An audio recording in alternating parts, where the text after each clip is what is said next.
কারণ বাজারের ঘটনা। আপনারা দেখতে পেয়েছেন মোবাইল ব্যবসায়ীরা, বিশেষ করে হলো গিয়ে যারা কিনা কারণ বাজার কেন্দ্রিক বা এই যে শাহবাগ কেন্দ্রিক, বৃহত্তর রমনাজন কেন্দ্রিক যারা হলো গিয়ে ফোনের ব্যবসা করে, এটাই বাংলাদেশের আসলে সব থেকে বড় জায়গা এই ব্যবসাটার বা এই কেন্দ্রিক।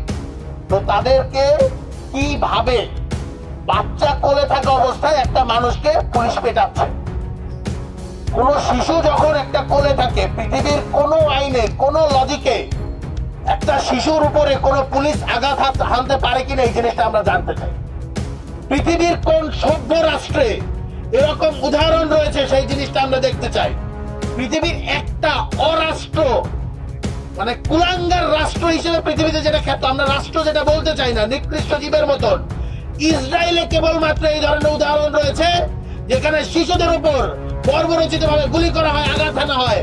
বাংলাদেশ আজকে আবার সেকেন্ড বার এই একই উদাহরণ টেনেছে।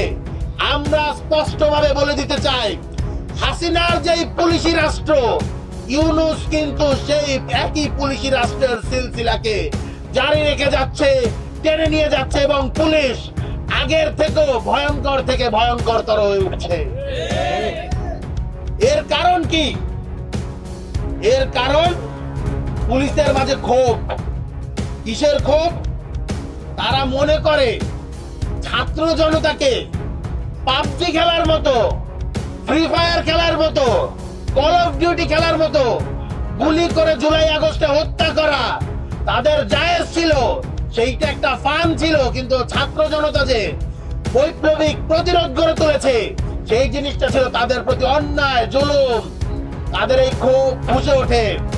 আপনারা যখন, আমরা বলেছি গতকালকেও, মেহেদীকে কেন অ্যারেস্ট করা হয়েছে, বলছে যে পুলিশের আমলাতান্ত্রিক প্রেসার, ইন্টারনাল প্রেসার আমরা সামলাতে পারছি না। কিসের ইন্টারনাল প্রেসার? যেই স্বরাষ্ট্র উপদেষ্টা কর্তৃক, প্রধান উপদেষ্টা কর্তৃক যে ঘোষিত ইন্ডেমনিটি, যে অধ্যাদেশ, এই অধ্যাদেশকে তারা বৃদ্ধাঙ্গুলি দেখায়। জুলাই আগস্টকে কেন্দ্র করে ছাত্র জনতাকে যে ইন্ডেমনিটি দেওয়া হয়েছে, যে দায় মুক্তি দেওয়া হয়েছে, এই জিনিসটা তারা মানে না। তারা এই জুলাইকে কেন্দ্র করে অনেক বড় বড় নেতা হয়েছে, রাজনৈতিক দল খুলেছে, মন্ত্রী হয়েছে, উপদেষ্টা হয়েছে, এমপি ইলেকশন করতে করতে যাচ্ছে। তারা কেউ কিন্তু কোন প্রকার প্রতিবাদ করে না। এক দফার ঘোষক নাহিদ ইসলামের কি কোনো প্রতিরোধ, কোনো প্রতিবাদ আপনারা দেখতে পেয়েছেন?